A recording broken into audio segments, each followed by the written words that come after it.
তোমাদের অনেকের মনের মধ্যে একটা প্রশ্ন হয়তো বারবার জাগে যে পৃথিবী কবে ধ্বংস হবে, তাই তো? তো আজকে আমি এই প্রশ্নের একটা উত্তর দেব, যেটা হচ্ছে গিয়ে পৃথিবী অবশ্যই ধ্বংস হবে। আজকের যে আলোচ্য বিষয়টা সেটা মূলত একটু আমি একটু হিন্দু যে মাইথোলজি, হিন্দু যে স্ক্রিপচার কি বলে, হিন্দু পুরাণ কি বলে এই বিষয়ে, মানে পৃথিবী কবে ধ্বংস হবে সেটা আর কি উল্লেখ করবো, তাই তো? এখন সেটা সত্য কিনা জানি না, তবে হিন্দু পুরাণ এটাই বলে। তো চলো সুন্দরভাবে হিন্দু পুরাণ কি বলে সেটা অ্যানালাইসিস করি। দেখো, মোটামুটি আমাদের 18টি মহাপুরাণ রয়েছে, এবং হচ্ছে তোমার 18টি উপপুরাণ রয়েছে, তার মানে মোট 36টি পুরাণ রয়েছে, তাই তো? এদের মধ্যে 18টি হচ্ছে মহাপুরাণ। এই যে মহাপুরাণগুলো রয়েছে, যেমন বিষ্ণু পুরাণ রয়েছে, পদ্ম পুরাণ রয়েছে, তাই না, ভগবত পুরাণ রয়েছে, তাই না, শিব পুরাণ রয়েছে, এই পুরাণগুলো যদি আলোচনা করে দেখি তো একটা জিনিস আমরা কনক্লুশনের মধ্যে আসি যে পৃথিবী ধ্বংসের বিষয়টা নিয়ে আর কি। কল্প, কল্প বলতে একটা ওয়ার্ড রয়েছে যেটা অনেকবার উল্লেখ রয়েছে। এই কল্প কথাটার অর্থটা হচ্ছে যে বিষ্ণু মানে ব্রহ্মা, ব্রহ্মার একদিনকে, মানে ভগবান যে ব্রহ্মা রয়েছে তার একদিনকে একটা কল্প বলা হয়, ঠিক আছে? আর তার যে একদিন আমাদের কাছে সেটা কতদিন সেটা তোমরা হয়তো শুনলে অবাক হয়ে যাবে যে তার কাছে যেটা একদিন সেটা আমাদের কাছে মানে এক কল্প, মানে ওনার কাছে একদিন মানে এক কল্প, সেটা আমাদের কাছে সেটা হচ্ছে গিয়ে 432 কোটি বছর। হয়তো তোমরা বলবে আরে কি বলছো, কি বলছো না, আমি বলছি না, সেটা হচ্ছে তোমার পুরাণ বলছে, তাই তো? এক কল্প মানে 432 কোটি বছর। আর এক কল্প মানে একদিন। পৃথিবী তখন ধ্বংস হয় মানে একদিন কমপ্লিট হওয়ার পর, সম্পূর্ণভাবে ধ্বংস হয় না, মানে পার্শিয়ালি ধ্বংস হয় আর কি। তখন আবার নতুন কল্প শুরু হয়, মানে একদিন শেষ হলো পরে আবার দিন শুরু হবে, একদিন শেষ হলো পরে আবার দিন শুরু হবে, এমন করতে করতেই মানে একটা কল্পের পর কি হয়, জেনারেল পার্শিয়াল ডিস্ট্রাকশন হয়, সম্পূর্ণ ডিস্ট্রাকশন হয় না। ফুল ডিস্ট্রাকশন মানে সম্পূর্ণভাবে ধ্বংস তখন হয় যখন ব্রহ্মার মৃত্যু হয়। আর তুমি বলছো আরে ব্রহ্মার মৃত্যু হয়, এটা কী করে সম্ভব? হ্যাঁ, ব্রহ্মার মৃত্যুর কথাও বলা আছে পুরাণে। বলা আছে যে ব্রহ্মার মৃত্যু হবে 100 ব্রহ্মীয় বছর পর। 100 ব্রহ্মীয় বছর বলতে কী বোঝায়? আমাদের কাছে যেমন বছর হয়, ব্রহ্মার জীবনের ক্ষেত্রেও বছর রয়েছে। ব্রহ্মার জীবনে 1 বছর মানে 360 দিন। আমাদের ক্ষেত্রে যেমন 1 বছর মানে কি 365 দিন বা 66 দিন, কখনো কখনো, তাই কি না? কিন্তু জেনারেলি 365 দিন হয়। কিন্তু ব্রহ্মার ক্ষেত্রে তার যে একটা বছর 360 দিন। তো হিসেব করে এইভাবে যদি আমরা হিসেব করে দেখি, ব্রহ্মার যে 100 বছরকে যদি হিসেব করি, পুরো জীবনটা শেষ হতে ব্রহ্মার, এটা হচ্ছে মোটামুটি আমাদের আমাদের বয়স অনুযায়ী হিউম্যান আমরা যদি ভাবি সেটা হচ্ছে গিয়ে 311 ট্রিলিয়ন, 311 ট্রিলিয়ন ইয়ার্স বছর লাগবে। সেটা হচ্ছে একটা পুরো মানে বিশ্ব পুরো ব্রহ্মাণ্ড ধ্বংস হতে, পুরো পৃথিবী ধ্বংস হতে, সেটা হচ্ছে মানে এক মানে 311 ট্রিলিয়ন্স ইয়ার্স মানে লেটার, মানে পরে এটা ধ্বংস হবে আর কি। হ্যাঁ, তো আমি যদি আমাদের কথা বলি, আমরা এখন কোথায় আছি, তাই তো? আমরা যদি বলি সেটা হচ্ছে গিয়ে এই যে কল্প, যে কল্প কথাটা বললাম, মানে ব্রহ্মার একদিনকে একটা কল্প বলা হয়, তাই না? এই কল্পের মনে এই কল্পের মধ্যে 14টি মানে মহামন্ত্র আছে। মহামন্ত্র মানে মন্মন্ত্র যেটাকে বলা হয় বাংলাতে আর কি। 14টি মন্মন্ত্র আছে। এই 14টি যে মন্মন্ত্র আছে, এই 14টির মধ্যে একটা মন্মন্ত্রে 71টা মহাযুগ নিয়ে গঠিত। একটা মন্মন্তর 71টা মানে 71 মহাযুগ নিয়ে গঠিত। যদি বলো মহাযুগটা কি, মহাযুগ মানে হচ্ছে তোমার এই যে 4টা যে যুগ আমাদের, সত্য বলো, ত্রেতা বলো, দাপর বলো, কলি বলো, এই যে 4টা যুগ রয়েছে, এই 4টা যুগকে মিলে বলা হয় একটা মহাযুগ, মানে একটা মহাযুগ যেটাকে বলা হয় বাংলাতে, তাই না? 4টা যুগ মিলে কি হয়? একটা মহাযুগ। এইরকমভাবে 71টা যদি মহাযুগ হয়, মানে মহাযুগ হয়, তাহলে সেটাকে বলা হয় একটা মন্বন্তর। আর এইরকমভাবে 14টা মন্বন্তর নিয়ে একটা কল্প গঠিত হয়, মানে একটা কল্পকে ডিভাইড করা হয়েছে 14টি মন্বন্তর, ঠিক আছে? তো আমাদের আমাদের পৃথিবী, আমাদের যে বর্তমান এজ, ওই হিসেবে পুরাণ অনুযায়ী সেটা বলা হয় যে বর্তমানে আমরা হচ্ছে তোমার 7 নম্বর মন্বন্তরে আছি, 7th মন্বন্তর। আর প্রত্যেকটা মন্বন্তরে একজন কিন্তু হেড থাকে, যাকে মনু বলা হয়, মানে দেবতা থাকে। প্রত্যেকটা মন্বন্তরে একটা করে দেবতা রয়েছে। তো আমরা হচ্ছে বর্তমানে 7 নম্বর মন্বন্তরের মধ্যে আছি।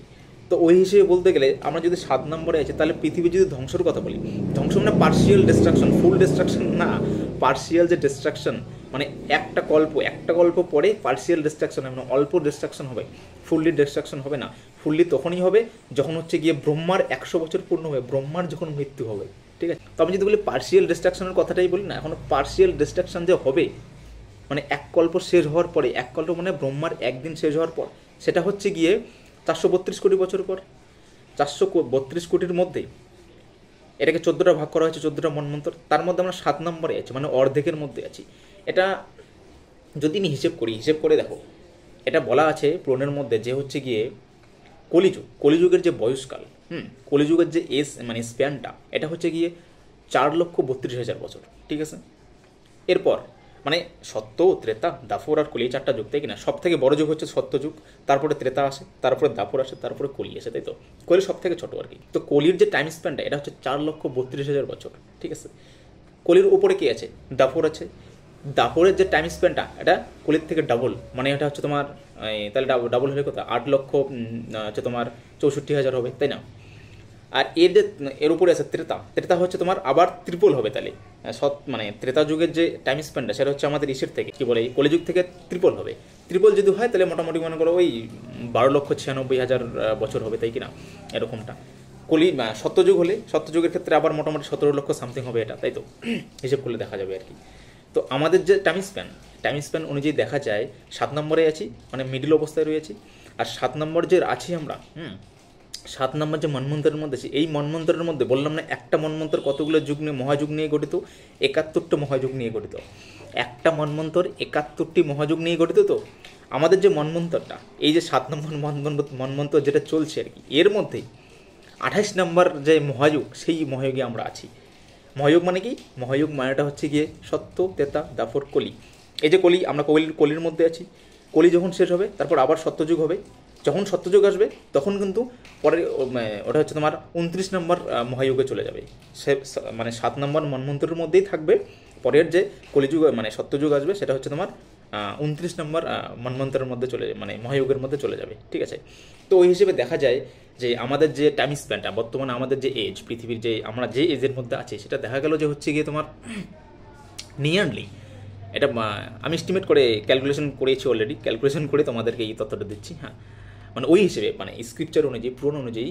তো আমি হচ্ছে তোমার এই হিসেবে পুরো একদম ক্যালকুলেশন করলাম, দেখলাম হচ্ছে গিয়ে এটা বর্তমানে প্রায় 195 কোটি বছরে আমরা আছি আর কি। মানে একটা কল্পের মধ্যে, একটা কল্প মানে কতদিন হয়? একটা কল্প মানে 432 কোটি বছর, 432 কোটি বছর, ঠিক আছে।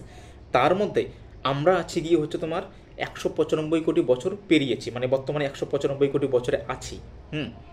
তো এখনও কিন্তু আমাদের পৃথিবী পার্শিয়াল যে ডিস্ট্রাকশন হবে, ফুল না।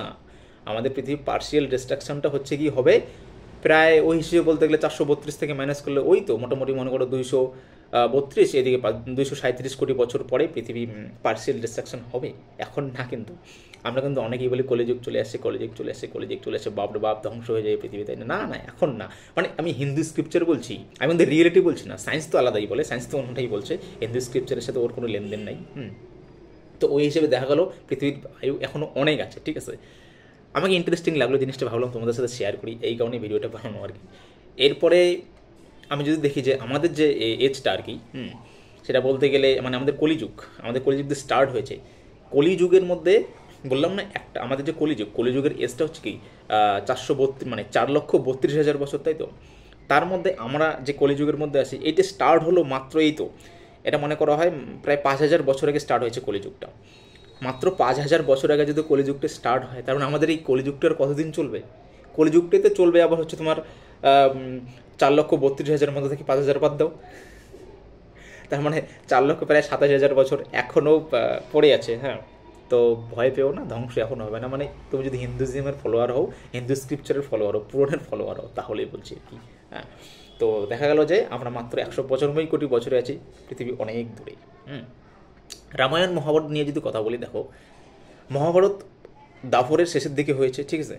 দাপরের শেষের দিকে মহাভারত হয়েছে। তো মহাভারত জেনারেলি মনে করা হয় যে আজ থেকে 7-8 হাজার বছর আগে হয়েছে।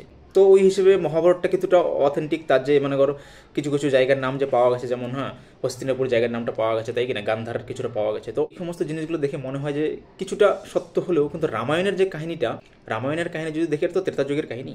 তো দেখা গেল যে রামায়ণের কাহিনীটা হচ্ছে গিয়ে প্রায়, আমি যদি হিসেব করি, প্রায় 10 লক্ষ বছর আগের ঘটনা হয়ে যায়। কিন্তু আমাদের সায়েন্স বলে, হিস্ট্রি বলে, মানে আর্কিওলজিক্যাল সার্ভে বলে, যে হচ্ছে তোমার আর্কিওলজিস্ট যারা, তারা বলে যে না, আজ থেকে 10 লক্ষ বছর আগে মানুষ তো সেইভাবে কথাই বলতে চাইতো না, তারা তো ইশারা দিয়ে কথা বলতো। তার মধ্যে নাকি আবার বিভিন্ন জায়গায় শোনা যায় যে অযোধ্যায় নাকি রামের কি পাওয়া গেছে, নাকি অযোধ্যা নাকি রামের সম্পর্কে অনেক কিছু তথ্য পাওয়া গেছে, তাই কিনা? তো রাম সীতার, তো যাই হোক, যে যেটা বিশ্বাস করে সেটা বলার প্রশ্ন, তাই কিনা? মানে হিস্ট্রির সাথে যদি মেলাতে যাই, আমি সায়েন্সের সাথে যদি মেলাতে যাই, তাহলে এটা একদমই দুটো আলাদা রাস্তা হয়ে যাচ্ছে, তাই কিনা? তো এই হচ্ছে বিষয়। যদি তোমাদের কোনো কনফিউশন থাকে, আশা করি ক্লিয়ার হয়ে গেছে তোমাদের। Thank you for watching this video.